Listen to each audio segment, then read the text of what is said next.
1, 2, 3, 4.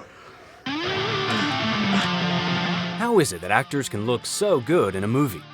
Or hurt when they're not hurt? Blonde when they're not blonde? But gentlemen prefer blondes. The answer lies in two departments that play a vital role in a character's look. This is What is Hair and Makeup? Before we get done up, remember to subscribe to StudioBinder and enable notifications to stay up to date on all things filmmaking. Today, we'll be joined by veteran makeup artist Desiree Falcon. Time to apply our foundation. It's showtime. Hair and makeup have existed nearly as long as acting. From early on, stage actors would wear makeup and alter their hair to embody characters more fully. In the time of Shakespeare, men would use hair and makeup to be able to play both male and female parts. Early cinema borrowed many techniques from theater, including its hair and makeup practices. The makeup department is helmed by the key makeup artist. Their visions are carried out by makeup artists. They are assisted by makeup assistants, who will often be in charge of organizing kits. Falcon explains just how large the team can get.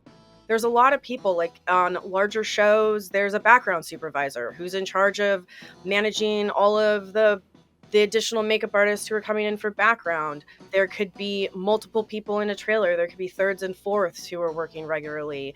And the same goes parallel for the hair department. The hair department, meanwhile, is led by the key hairstylist. These departments will apply makeup and style an actor's hair before they go on set. Once the day is underway, the hair and makeup teams will jump in if anything needs to be adjusted. The job of the hair and makeup departments can look wildly different from film to film.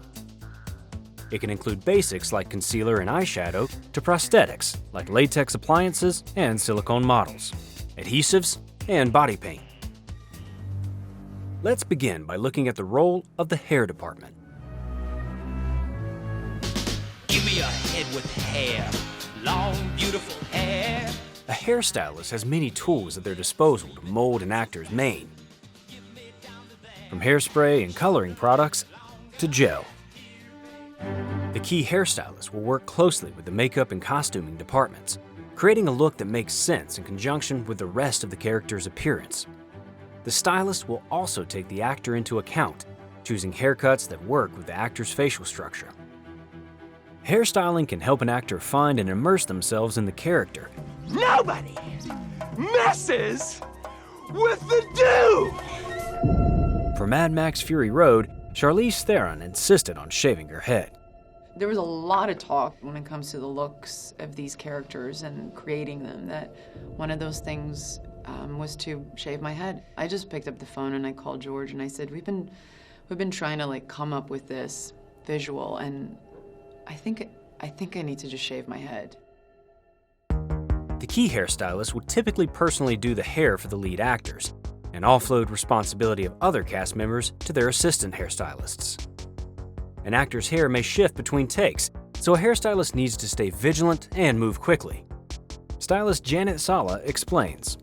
When we go to set, you have to be there to take care of the performers, and we have to make sure that the hair stays the same. So if it moves, we have to go in front of the camera and very quickly, without causing a big ado, change the hair or fix it or whatever needs to be done.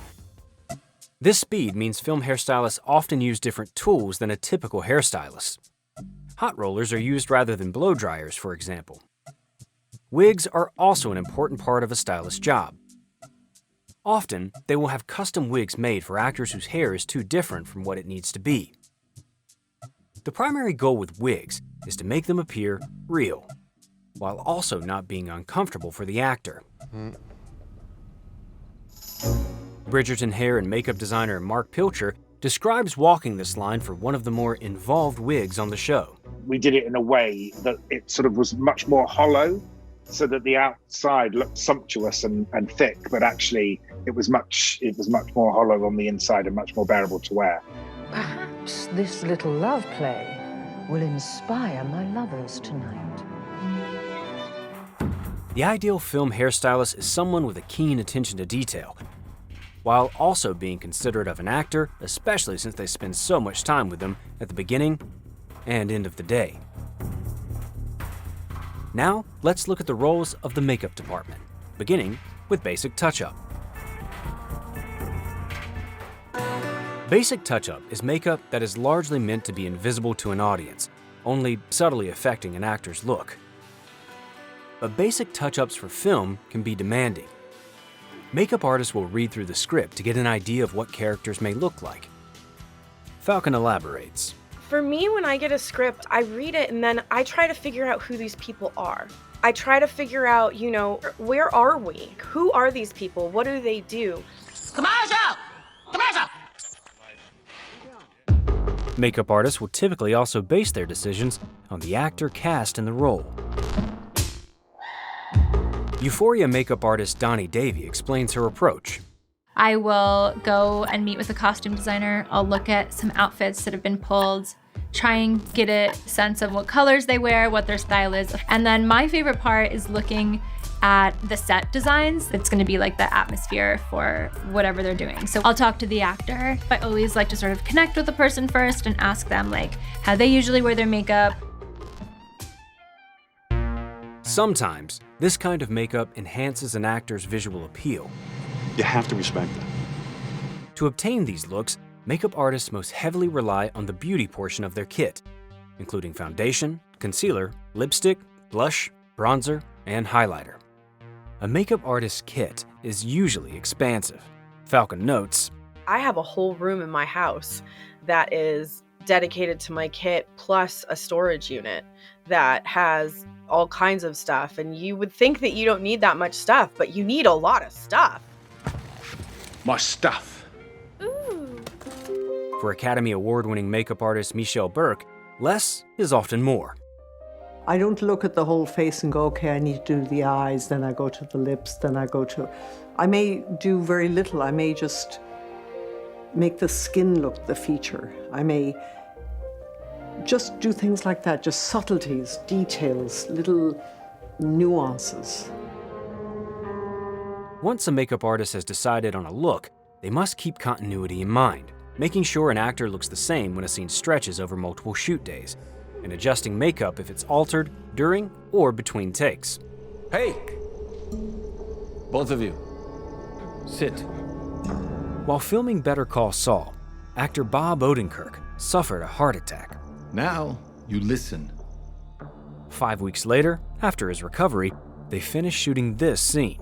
You point, and you shoot, and you keep on pulling that trigger until it's empty.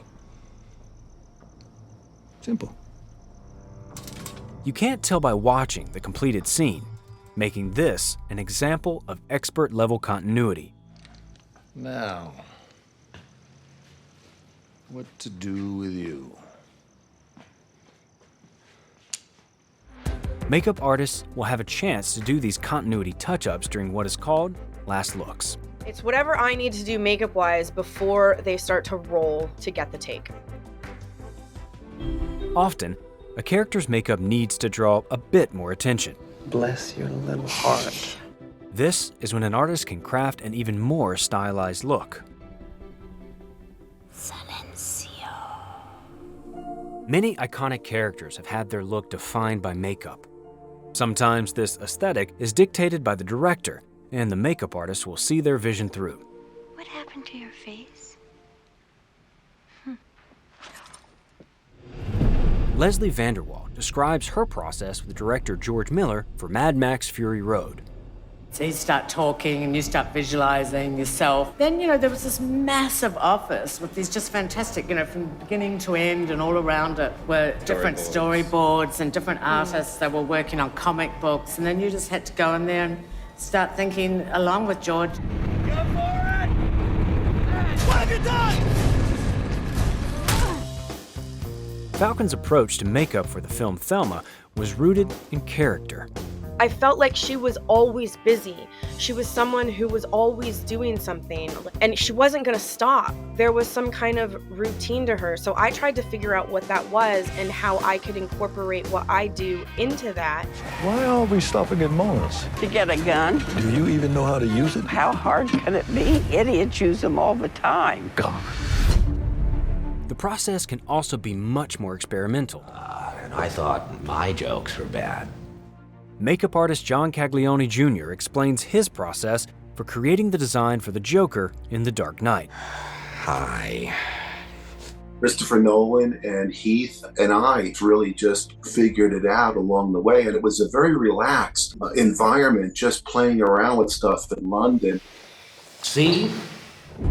Nolan and Caglione decided on an unusual approach to makeup, leaning into imperfections rather than hiding them.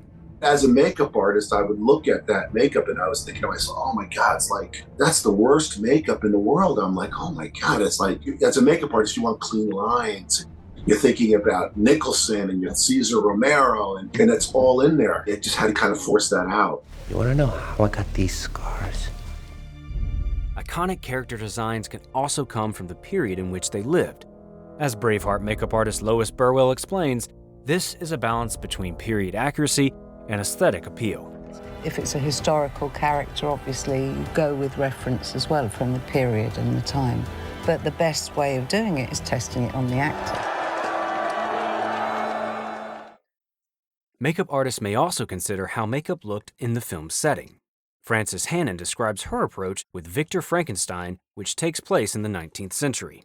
I wanted his makeup to look old and cracked. We don't have a product like that, so it was once I found reference to show the look, I went to a chemist who makes makeup products, and I got them to make me a makeup that I could paint on Stan that would crack like a face mask might, a clay face mask might, but you have to keep continuity so it can't fall off.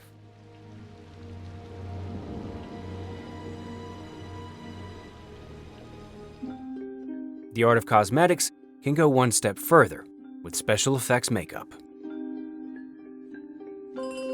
Sometimes the makeup department needs to alter an actor's face with more than everyday cosmetic products. This is where a special effects makeup team can get involved. Special effect makeup artists can do everything from large wounds to entirely alien creatures. I'm very poppin', y'all! Typically, these artists will use prosthetics to realize their vision. These asks require extensive planning. Looks like meat's back on the menu, boys! Weta Workshop creative supervisor Richard Taylor explains the amount of work that went into the special effects makeup on Lord of the Rings. We always start off with tiny little what we call thumb maquettes, tiny little studies that are done extremely quickly that just begin to capture the feeling of form. And then from those, working on top of precast either third scale busts or sixth scale figures, will conceptualize the characters. Special effects makeup artists will usually use live casts, molds of an actor's face, to experiment with character designs. SFX makeup artist Howard Berger explains. The first stage is sculptural. You will start with clay and start adding clay to the actor's life cast until you build up the forms that you want for those prosthetic makeups. To me, form is what it's all about. You can do amazing detail, but have really kind of a very loose, nondescript form, and it doesn't really work. When the sculpture is complete, it is then sent to the mold department, where prosthetic foam is inserted between the live cast and a negative impression of the sculpture. This creates the prosthetics that will be painted and applied to the actor. Catch you later, Bill and Ted. Special effect makeup isn't limited to otherworldly creatures. It can also be used to make an actor look like a different person. Bill Corso describes his approach to transforming Steve Carell into a real person, John DuPont, for Foxcatcher. He has a very eagle-like profile, so I put a prosthetic that changed Steve's nose and profile, and I also incorporated a brow piece that got rid of his eyebrows, which did a lot to take it away from Steve, and it also allowed me to alter the anatomy of his eyes and give him a little age. As Corso shows us, special effects makeup can be used to age up or down an actor. How do you do, fellow kids? Okay, I have to sit down.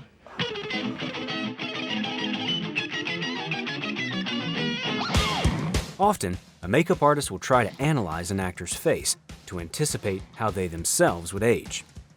Kevin Yeager explains his process on Bill and Ted Face the Music. Just kind of studied the lines of their faces and to see where, droopage starts. How his jowls will begin to form, his nasolabial folds becoming more prominent. His eye sockets are deepening a slight bit.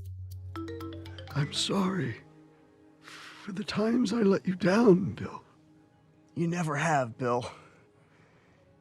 You never have. Today, special effect makeup can be aided with CGI added in post, but most makeup artists are reluctant to rely too heavily on CGI. I'm back. Makeup artist Tammy Lane elaborates. I work with a huge team of people, and we always want to do it practically. The CG stuff we welcome when it's hand in hand with the practicals. Look at me, Dren. Look right at me. Good girl. Good girl.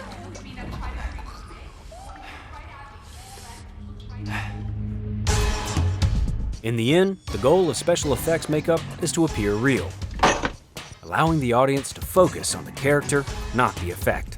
Give me sugar. Hey, your skin is hanging off your bones. Hair and makeup may not be the first things a filmmaker thinks about when planning their film, but the departments intimately affect how an audience perceives a character. Smokehead! Great hair and makeup work helps to create a character who lasts in a viewer's mind long after the credits have rolled. As we've shown, hair and makeup work starts long before the cameras roll. Break down your script for hair and makeup needs and create mood boards for character looks with StudioBinder's pre-production software. Surprise! Goodbye for now. Time to paint our mugs. Mom? Mom, is that you? Hey, this is me. I am woman. It's a man. I asked him to make me look like Gwyneth Paltrow.